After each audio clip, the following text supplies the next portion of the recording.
오늘은 팔복 중에서 세 번째인 온유한 자가 복이 있나니 땅을 그들이 기업으로 받을 것이다 라는 말씀을 생각해 보려고 합니다. 먼저는 이 뒷부분에 있는 땅을 기업으로 받는다라는 것을 우리가 먼저 생각해 보고자 하는데요.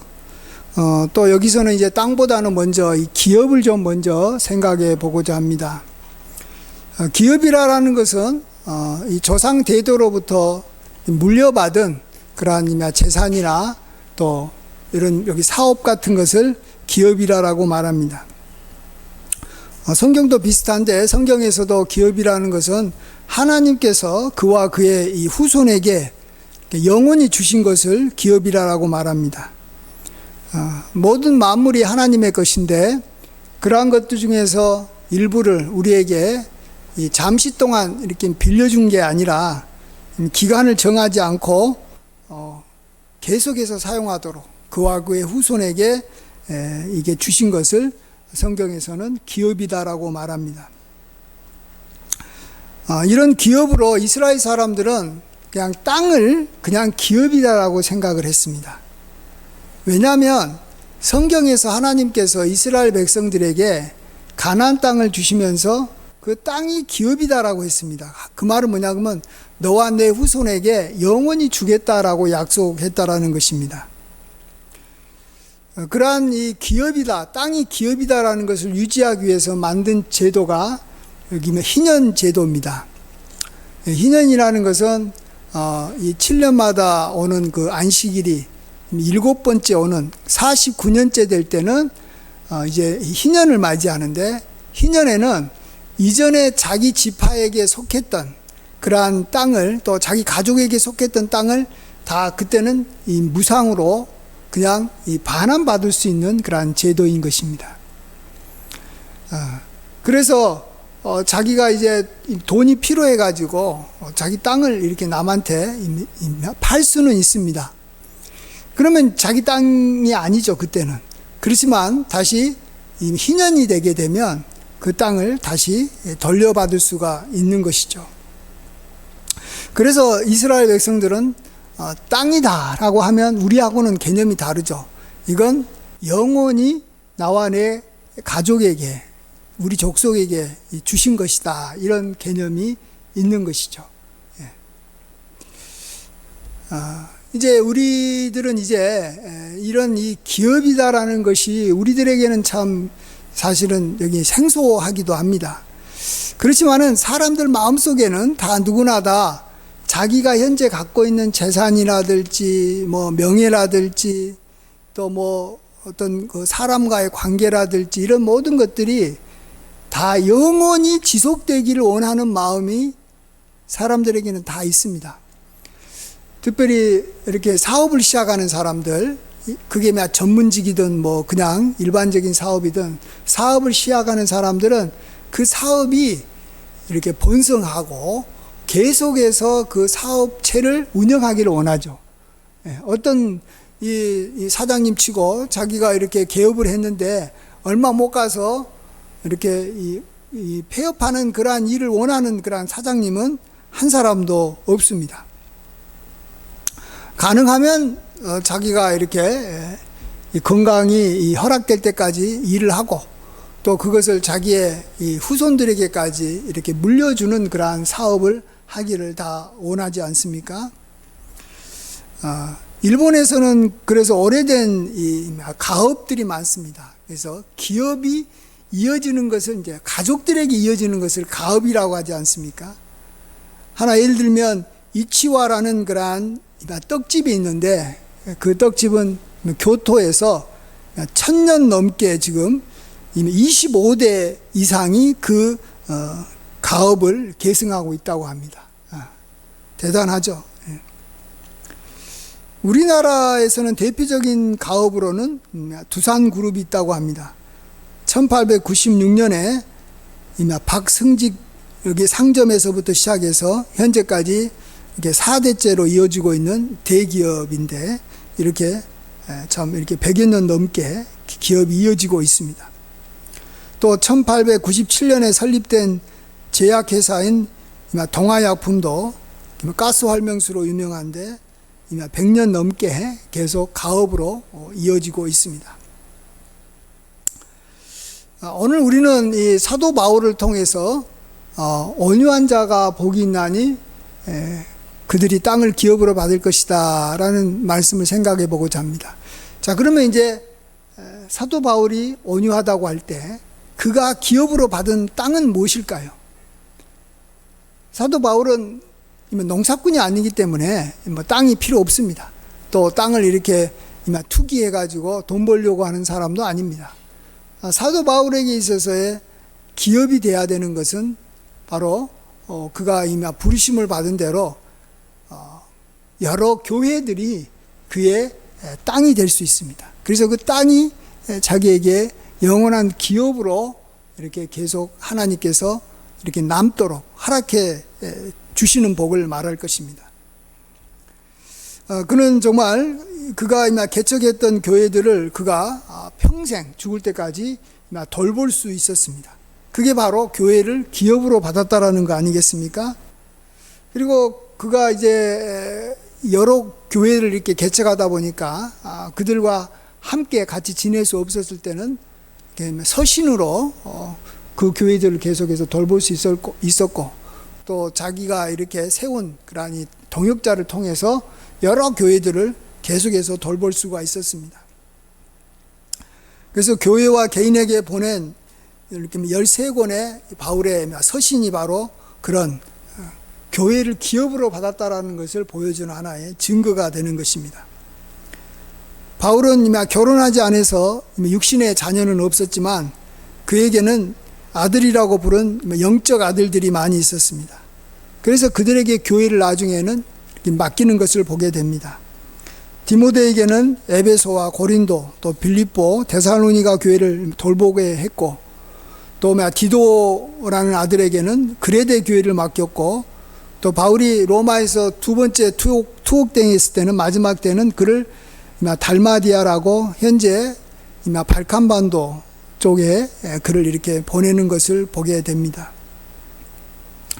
정말로 바울은 요즘 목회자로 말하면 평생 목회를 하고 또 자신이 갖고 있는 목회지를 교회를 자신이 지정한 후계자에게 물려주는 그러한 영광이라면 영광이고 이렇게 복을 얻은 사람인 것입니다.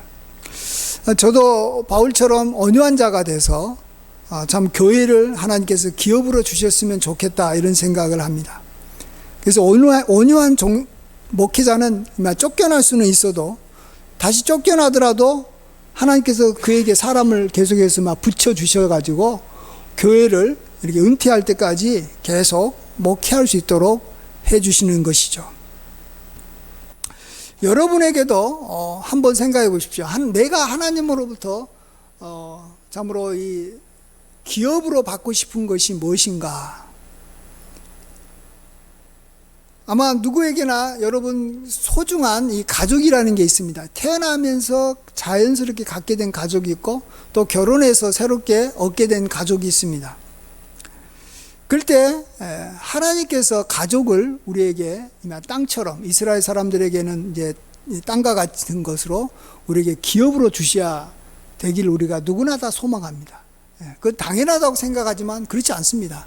가족들하고 같이 살아도 여기만 남남처럼 사는 사람도 많이 있고 또 심하면 이혼해서 완전히 이렇게 멀어지기도 합니다. 가족들과 친밀하게 죽을 때까지 함께 잘 지내는 것, 그것이 참으로 이렇게 가장 기본적인 그러한 은혜고 또 행복이라고 생각합니다. 또 결혼한 배우자와 함께 자녀를 낳고 또 이렇게 함께 늙어가는 복이 귀한 하나님께서 주신 그러한 기업의 복이라는 것입니다. 또 가족뿐만 아니라 가족과 같이 또 자기에게 이렇게 친숙한 또 가까이 지낼 수 있는 어떤 친구 같은 사람이 생긴다면 중간에 그하고 같이 오해도 생길 수 있고 다투기도 하겠지만 일평생 그와 함께 같이 이렇게 지내면서 살아간다면 하나님께서 그 사람을 나의 기업으로 주셨다라고 볼 수 있습니다. 기업이라고 하면은 이 성경에서 말하는 이 영생이라는 단어를 우리가 생각하게 됩니다. 기업도 영원히 가는 그러한 재산이나 사업, 이걸 말하는데, 영생이라는 것은 하나님과 함께 영원히 가는, 이렇게 하나님과의 영원한 관계를 말할 때 기업을 말합니다. 요한복음 17장 3절에 영생은 곧 유일하신 참 하나님과 그가 보내신 자 예수 그리스도를 아는 것이니이다, 이렇게 말합니다. 그러니까 유일하신 참 하나님과 예수 그리스도를 잘 아는 관계를 영생이라고 하셨잖아요. 근데 영생이라는 것은 영원한 거예요. 근데 이제 이 영생이라는 것은 하나님과 가깝게 지내면서 그 관계가 계속해서 영원히, 이 땅에서뿐만 아니라 저 하늘나라에까지 그 이상으로 영원히 가기 때문에 그것을 영생이라고 말합니다. 그러니까 하나님은 나의 기업입니다 라는 말도 맞는 말입니다. 그렇지만 보통 기업은 이 땅에서 우리가 이제 죽게 되면 다 끝나기 때문에 그거보다 한 차원 더 이렇게 높게, 하나님과 나의 관계는 여기 영생입니다. 나는 하나님으로부터 영생을 얻었습니다. 이렇게 우리가 고백하는 것이 참 좋다고 생각합니다. 하나님을 아는 그 관계가 끊어지지 않고 영원히 가기 때문인 것입니다.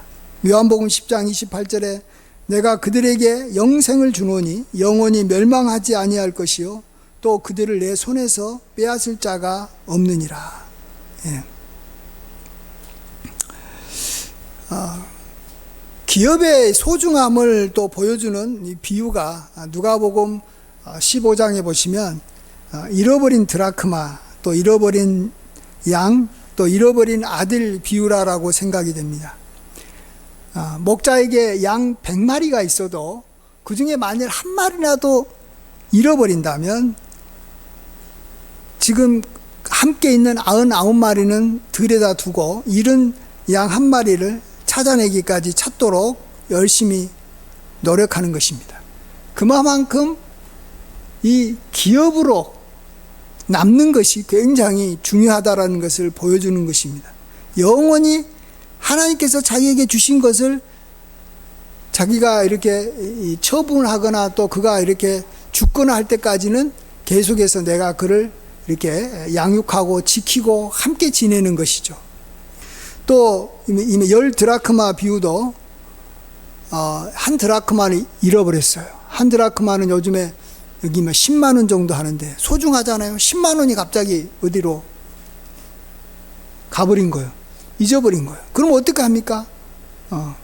내가 비록 9드라크마가 있다 할지라도 그 이 한 드라크마를 찾도록 등불을 켜서 또 이렇게 쓸면서 열심히 노력하는 것이죠. 예. 그만큼 이 잃어버린다라는 것은 굉장히 우리에게는 고통스러운 것이고 그것을 우리는 반드시 다시 되찾아야 되는 것이죠. 또 이 두 아들 중에서 한 아들이 상속분을 받아가지고 집을 나가고 그래서 돌아오지 않으면 아버지는 돌아올 때까지 기다리는 것이고 그가 거지가 되어서 돌아와도 돌아오기만 하면 정말로 그는 죽은 아들이 살아난 것처럼 기뻐한다라는 것입니다. 가장 좋은 옷을 주고 손에 가락지도 끼우고 또 살진 송아지를 잡아서 잔치를 하는 것입니다. 이렇듯 양 한 마리든 또 한 드라크마이든 또 한 아들이든 하나님께서 우리에게 좋은 것을 우리에게 주셔서 우리가 그걸 만일 받았다면 그것을 만일 잃어버리는 일은 정말로 고통스러운 일인 것입니다. 좋은 것은 반드시 우리에게 계속해서 남아야 되는 것입니다. 근데 그 좋은 것을 계속 남도록 해주겠다라는 그러한 약속의 말씀이 바로 오늘 팔복에서 말한 온유한 자는 복이 있나니 그들이 땅을 기업으로 받을 것입니다 라는 그런 말씀인 것입니다. 온유한 자는 땅을 기업으로 이스라엘 백성들이 당연히 누리듯이 좋은 것들을 우리는 영원히 누리고 그 다음에 자기 후손들에게까지도 물려줄 수 있다라는 것입니다. 이제 우리는 이제 그렇기 때문에 온유함이라는 것은 꼭 가져야 됩니다. 예. 아직까지 기업이 없는 사람도 가져야 되고, 현재 자기에게 여러 가지 뭐 이렇게 재산이나 또 사업이나 뭐 명예나 건강이나 뭐 사람들이, 좋은 사람들이 많이 있는 사람들일수록 더더욱더 온유해야 됩니다. 그래야지만이 그것들을 하나님께서 지켜주셔서 계속해서 우리가 소유할 수 있기 때문에 그런 것이죠.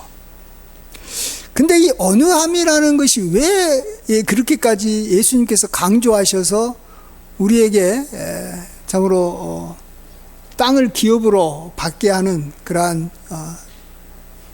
것이 귀한 것이 되게 했냐라고 생각해 보면, 그 온유함이라는 것이 바로 예수님의 가장 대표적인 성품이기 때문에 그렇습니다. 우리는 이제 하나님의 대표적인 성품으로 사랑이다라고 말하는데, 사랑은 사실은 너무 추상적이에요. 그래서 사랑이라는 것은 해석하기 나름이에요. 그래서 너무 포괄적이어 가지고 하나님은 사랑이시다라는 말이 참 우리가 잘 이렇게 이해하기가 쉬운 것은 아닙니다.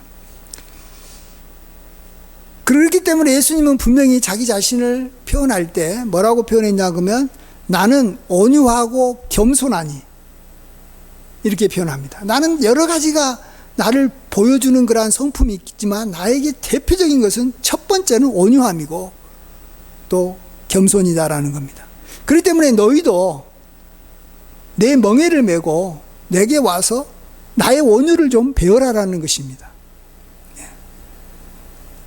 이 온유함이라는 것은 헬라어로는 이 프라우스라고 이렇게 말하는데, 이 말의 본뜻은 사나운 짐승을 훈련해서 주인이 사용하고자 하는 용도에 맞게 이렇게 변화시키는 것을 의미합니다. 우리가 잘 아는 대로 이 거친 이렇게 야생 말을 이렇게 잘 길들여 가지고 이렇게 명마로 이렇게 만드는 의미입니다. 그래서 성경이 말하는 이 온유함이라는 것은 이 자신이 이렇게 가진 힘과 능력을 이렇게 잘 절제하고 이렇게 통제하는 것을 이렇게 온유라라고 말합니다. 사실 사도 바울은 본래부터 온유한 사람은 아니었습니다. 자신의 이 멘토였던 바나바를 이렇게 무시해서 그와 이렇게 다투기도 했고, 또 예수님의 수제자이고 또 사도였던 베드로하고 율법 문제를 가지고 이렇게 다투고 화도 냈습니다. 또 바나바 조카인 마가와하고도 이 선교 여행에 그가 적합하지 않다라는 이유로 그를 이렇게 거부할 정도로 어쩌면 굉장히 이렇게 매정한 사람이었습니다. 하지만 그가 오랜 세월이 지나면서 온유한 사람으로 바뀌어가는 것을 보게 됩니다. 왜 그렇습니까? 하나님은 온유하기 때문에 그렇습니다. 온유한 하나님과 내가 오랜 세월 같이 동행했다고 하면서 그 오랜 세월이 지난 후에도 나에게 온유함이 나타나지 않는다면 그 사람은 하나님을 모르는 사람이고 하나님과 가까운 사람은 아닙니다. 왜요? 하나님은 온유하기 때문에 그런 것입니다. 예수님은 온유하기 때문에 그렇습니다. 그래서 내가 정말로 주님과 동행하는 사람이었나?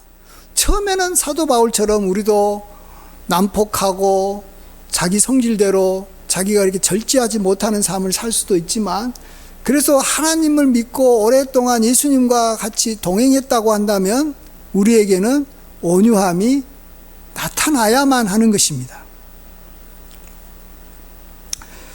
사도 바울에게 온유한 모습이 나중에 이제 많이 나타나는데, 가장 이 대표적인 것, 오늘 이제 뭐 본문을 해서 생각해 보겠지만 그 전에 한 번 더 생각해 보고 싶은 것은, 사도 바울이 이 어머니와 같은 그러한 이 온유함을 그가 갖게 됐다라는 것입니다. 그가 이렇게 그의 이 기질이나 또 여기 성격은 사실은 사람은 잘 이렇게 바뀌지는 않습니다. 그러나 어머니는 자녀에게 아무리 급한 어머니고 아무리 뭐 성질이 뭐 이렇게 안 좋은 어머니도 자기 자녀에게만큼은 온유하게 대하지 않습니까? 그런 것처럼 사도 바울이 온유한 어머니와 같은 모습으로 바뀌었다라는 것입니다. 데살로니가전서 2장 7, 8절에 우리는 그리스도의 사도로서 마땅히 권위를 주장할 수 있으나 도리어 너희 가운데서 온유한 자가 돼서 유모가 자기 자녀를 기름과 같이 하였으니, 이렇게 말합니다. 나는 온유한 자가 돼서 유모가 젖먹이는 어머니가 자기 자녀를 젖먹인 것 같이 내가 너희를 양육했다라고 말합니다. 이게 바로 온유한 모습입니다. 우리는 모든 사람들은 다 나중에 어머니와 같은 모습으로 점점 바뀌어 나가야 되는 것입니다. 그게 남자든 뭐 상관없습니다. 어머니와 같은 모습으로 나아가야 됩니다. 믿는 사람이라면 그렇습니다. 이러한 어머니의 모습인 온유함이 거의 이렇게 완성된 모습으로 나타난 게 가장 늦게 이제 사도 바울이 이제 쓴 서신이 빌레몬서인데, 그가 이미 62세쯤에 순교를 했습니다. 근데 이제 로마 감옥에 있었을 때 그가 이제 쓴 것이 이제 빌레몬서인데 한 죽기 전에 한 4, 5년 전에 쓴 것입니다. 그러니까 거의 마지막 때에 쓴 겁니다. 이 빌레몬서를 우리가 쭉 한번, 여러분 아주 짧은 글입니다만 한 장밖에 안 됩니다. 쭉 한번 보세요. 여기서 다른 것보다도 정말로 이 바울의 온유함이 정말로 이렇게 절실하게 느껴지는 것을 보게 됩니다. 그는 이제 나이도 많은 사람이 됐습니다. 그리고 그에게는 굉장히 많은 권위가 주어진 사람입니다. 근데 그가 자기가 감옥에서 이제 전도해가지고 제자 삼은 이 오네시모라는 사람을 알게 됐는데, 그하고 이야기를 해보니까 그가 이 빌레몬이라는 그러한 사람의 집에서 도망쳐 나온 종이라는 것을 알게 됐습니다. 근데 참 놀랍게도 이 바울은 이 빌레몬이라는 사람을 이전부터 잘 알고 있었습니다. 자기가 이렇게 양육하는 그러한 성도 중에 한 사람이었습니다. 그래서 그가 이제 오네시모를 위해서 빌레몬에게 이제 편지를 쓴 게 빌레몬서인데, 그는 이 편지에서 이 오네시모가 이제 변화가 됐으니까 너가 그를 이렇게 다시 받아주라, 형제로 다시 받아주고 그에게 이렇게 벌하지 말아 달라라고 권면하는 내용입니다. 그럴 때 그가 그에게 이렇게 명령할 수도 있고 그냥 통보할 수도 있지만, 그는 이렇게 아주 간곡하게 부탁하면서 오네시모를 좀 받아달라라고 빌레몬에게 편지 쓰는 내용을 보게 됩니다. 빌레몬서 1장 8절 보시면, 이러므로 내가 그리스도 안에서 아주 담대하게 내게 마땅한 말로 명할 수도 있으나 도리어 사랑함으로 간구하노라. 간절히 구한다라. 내가 너에게 명령할 수 있는 권한이 있지만 나는 너에게 사랑함으로 간구한다라는 것입니다. 그래서 빌레몬이 선택할 수 있도록, 빌레몬이 자발적으로 오네시모를 받아들일 수 있도록 그에게 여러 가지로 이렇게 그에게 이렇게 권면해 주고 있는 것을 보게 됩니다. 사도 바울에게 이전에 있었던 아주 강한 모습이 사라지고 말 그대로 그를 이렇게 참 상대방을 이렇게 존중하면서 그에게 권면하고 이렇게 그를 이렇게 참 좋은 방향으로 이렇게 이끌어 주려고 노력하는 모습을 보게 됩니다. 이 온유라는 것은 이전보다도 우리가 더 큰 권세를 가졌거나 또 이게 재산이 많이 주어질 때, 그때서야 사실은 이렇게 시험대에 올라서 온유한지 온유하지 않는지를 알 수 있습니다. 힘이 없고 가난할 때는 그가 온유한지를 알 수가 없습니다. 왜냐하면 힘없고 가난한 사람은 말 그대로 힘이 없기 때문에, 가난하기 때문에 온유하게 살 수밖에 없습니다. 그게 그가 사는 이 처세순인 것이죠. 그렇지만 힘이 있고 자기가 재산이 많고 뭔가 자기가 이제 이 경륜이 많아지고 또 나이가 많아질 때, 그때는 이 사람이 온유한지 안 온유한지를 알 수가 있습니다. 그때 자기가 갖고 있는 재산이나 나이나 권위나 이런 것들을 자기가 이렇게 절제하지 못한다면, 그래서 자기가 감정적으로 막 나간다면 그 사람은 온유한 사람이 아닌 것이죠. 자, 이런 면에서 예수님은 참으로 온유함의 여기 끝판왕이라고 말할 수 있어요. 왜 그렇습니까? 예수님처럼 권세가 있는 사람이 없어요. 예수님은 하나님의 본체로서 그가 갖고 있는 권위는 말할 수 없이 크고 놀랍습니다. 그럼에도 불구하고 그가 가지고 있는 권세는 하나님 아버지의 뜻에 따라서 철저히 통제하고 그걸 이렇게 그가 이렇게 참고 조절하는 것을 보게 됩니다. 그가 모든 만물을 심판할 수 있는 권세를 가졌음에도 그가 빌라도 앞에서 정말로 하찮은 피조물인 그러한 총독 앞에서 그가 심판을 받을 때, 또 대제사장들 앞에 섰을 때 그는 어떻게 합니까? 그런 것들을 그가 수용하고 온유하게 받아들이는 것을 보게 됩니다. 그런 권능의 하나님이기 때문에 이러한 이 재판 과정을 자기 마음대로 다 이렇게 바꿀 수가 있습니다. 공의롭게 바꿀 수가 있습니다.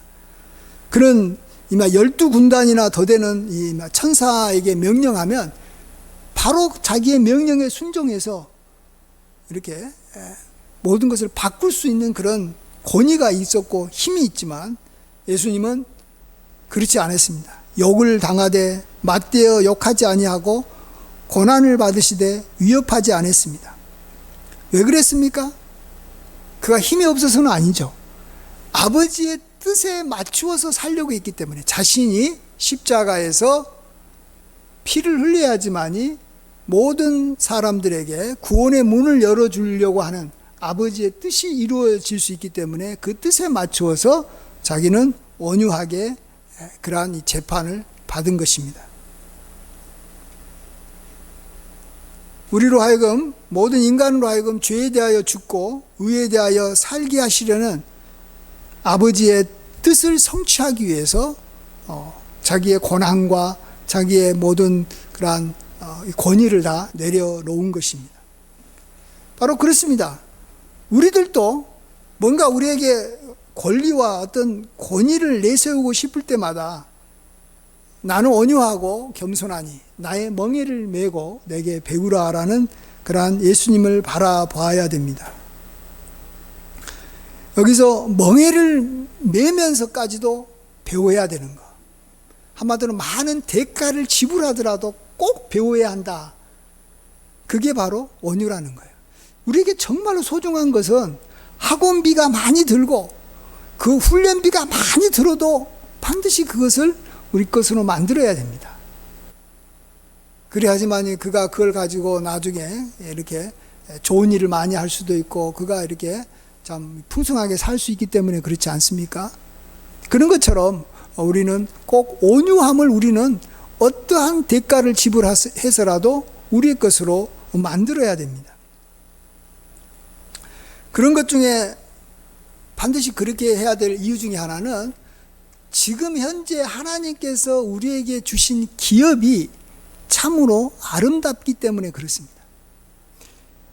하나님이 지금 나에게 주신 것에 대해서 우리가 굉장히 아름답게 보는 사람은 그것을 어떻게 해서든지 지키기 위해서라도 온유합니다. 또 온유한 방향으로 갑니다.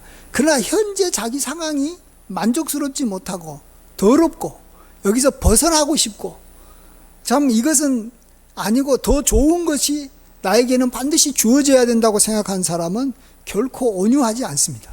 온유할 리가 없습니다. 그는 공격적이고 어떻게 해서든지 뭔가를 이렇게 자기 것으로 뺏으려고 어마어마하게 막 힘쓰면서 살 수밖에 없는 것입니다. 근데 우리는 믿어야 돼요. 현재 지금 나에게 주어져 있는 기업이 정말로 최고의 상태입니다.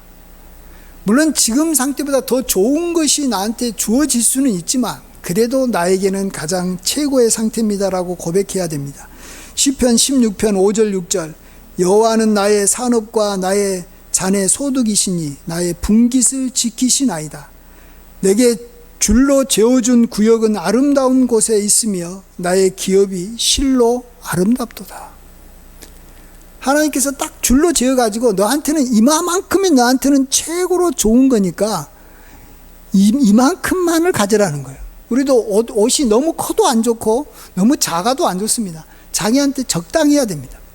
어떤 사람은 뭐 그냥 돈도 너무 많으니까 아이고 저 사람이 최고 거다 생각합니다. 또 어떤 사람은 땅이 막 많으니까 그게 좋다고 생각합니다. 물론 땅이 적거나 돈이 너무 적어도 문제지만 가장 좋은 것은 적당한 것이 좋습니다. 나한테 맞는 사이즈가 맞다라는 거예요. 하나님께서 저와 여러분에게 주신 것이 그렇다라는 거예요. 저와 여러분에게 주신 가족이 그런 것이고 형제가 그런 것이고 저와 여러분에게 허락하신 교회가 그런 것이고 저와 여러분에게 주신 나라가 그런 것입니다. 정말로 나에게 맞기 때문에 이게 다른 사람이 갖고 있는 것보다 좀 초라하고 적을지는 몰라도 아름다운 것입니다. 그렇다면 우리는 그것을 잃어버리는 것에 대해서 굉장히 두려움을 가져야 됩니다. 현재 내가 갖고 있는 것에 대해서 혹시 잃어버리지 않을까 걱정하고 근심하는 것이 있어야 됩니다. 사실 많은 부자들은 부자가 됐을 때 기본적으로 가진 생각이 뭐냐 그러면 혹시 누가 이걸 안 가져갈까? 이걸 내가 죽어버리면 이걸 내가 다 누리지 못하는데 하면서 잃어버릴 것에 대한 굉장한 두려움을 갖습니다.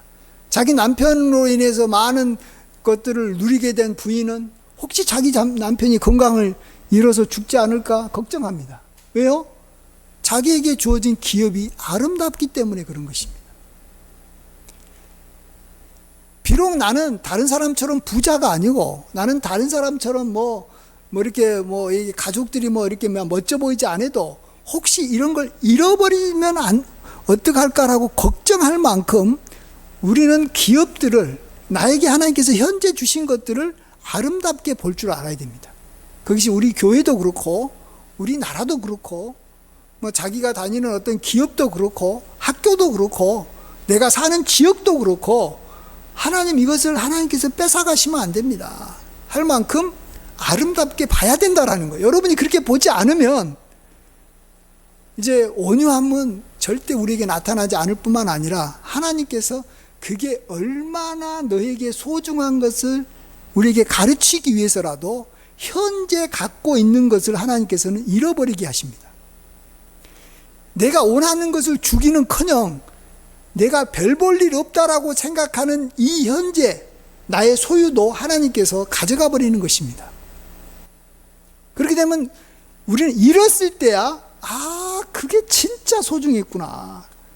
진짜 가족이 소중했고 건강이 정말로 소중했고 또 나에게 어떤 사람과의 관계가 정말로 소중했고 우리 교회가 소중했다라는 걸 잃어버렸을 때, 나라가 멸망당했을 때 나라가 있다라는 것이 얼마나 귀한지를 아는 거예요. 그래서 우리는 잃어버리기 전에 내가 현재 갖고 있는 기업들을, 소유들을 소중하게 여겨야 되고, 그렇다면 이것을 내가 잃어버리지 않는 방법으로 제시한 것이 뭐라고요? 너가 온유하라는 거예요. 온유하면 너는 현재 갖고 있는 아름다운 기업을 빼앗기지 않는다.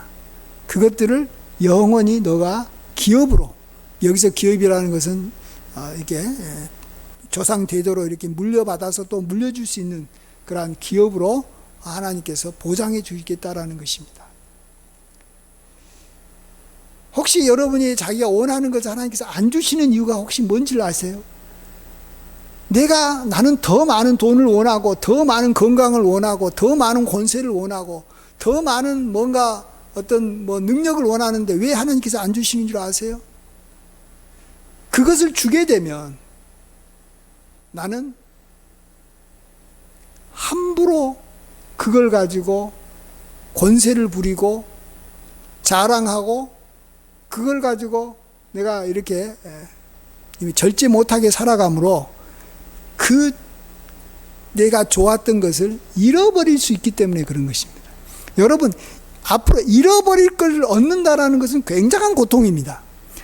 내가 앞으로 얻을 것이 영원히 남을 거라고 생각하고 그걸 얻어야 됩니다. 그렇죠? 내가 어느 직장에 들어갔어요. 좋은 직장에 대기업에 들어갔어요. 근데 2, 3년 후에 내가 기업에서 쫓겨났다. 그러면 그 대기업에 들어간 것이 그 사람한테는 사실은 하나도 좋은 게 아닙니다. 도리어 그의 자존심이 더 망가지게 되고 그는 굉장히 절망적인 사람이 되는 것입니다. 우리는 뭔가 얻으려고만 하지 마시고 앞으로 물론 얻을 것도 우리가 기업이 되게 해야 되고 또 무엇보다는 현재 갖고 있는 것이 기업으로 남는 것에 우리가 포커스를 맞추며 살아야 됩니다. 그래서 하나님께서 지켜주신다라는 거, 하나님이 나의 방패가 되어주셔서 보호해 주시고 산성이 되시고 뭐 나의 요새가 되시고 나의 이렇게 보호자가 되신다라는 것이 그래서 중요한 겁니다. 예. 우리는 자꾸 너무 욕심을 갖고 자꾸 현재에 만족하지 못하고 자꾸 하나님 앞에 뭔가 새로운 것을 얻는 것만 자꾸 이렇게 주장하다가 우리가 온유하지 못해서 우리가 갖고 있는 것을 잃어버리는 일이 없도록 우리는 항상 깨어 지내야 되는 줄 믿습니다. 정말 우리는 다 온유한 자가 돼서 세월이 지날수록 당연히 온유한 하나님과 동행했다면 온유한 자가 되는 것은 정말로 당연한 건데 그러한 당연한 열매를 세월이 지나면서도 맺지 못한다면 우리는 정말 책망받을 수밖에 없는 것이고 우리가 가진 좋은 것들을 다 빼앗겨도 우리는 할 말이 없는 것입니다. 당연히 열매 맺어야 될 나무에 열매가 없으면 잘라버리는 건 당연한 거 아닙니까? 온유하신 예수님과 오랫동안 동행했다면 당연히 온유한 모습이 나타나야지 하나님께서 계속 그 나무에 그 사람에게 영양분을 주고 더 많은 그러한 온유함과 열매가 나타나도록 그를 가꾸는 것입니다. 우리는 그런 면에서 정말 온유함의 삶을 어떤 대가를 지불하시라도 내가 성품으로 꼭 가져야 되겠다. 이런 마음으로 우리가 바라봤으면 좋겠습니다. 우리 함께 기도하겠습니다. 아버지 하나님, 참으로 예수님은 참으로 온유하신 분입니다. 그렇기 때문에 우리가 구원을 받았고 예수님에게 늘 소망을 두고 예수님을 귀하게 여기고 예수님과 가까이 하는 것을 우리가 참으로 영광으로 여기고 살고 있습니다. 그러한 예수님과 우리가 일평생 동행하고 있다면 우리에게 당연히 온유함이 나타나야 되는 줄 믿습니다. 아버지 하나님 도와주시옵소서. 우리에게 온유함이 꼭 나타나게 도와주셔서 하나님께서 우리에게 주신 아름다운 기업들을 우리가 일평생 하나도 잃어버리지 아니하고 우리가 그것들을 잘 관리하고 누리고 그런 것으로 인해서 우리가 이렇게 기쁘게 살아갈 수 있도록 도와주시옵소서. 모든 영광 주님께 돌리옵고 존귀하신 예수님의 귀하신 이름으로 기도하옵나이다. 아멘.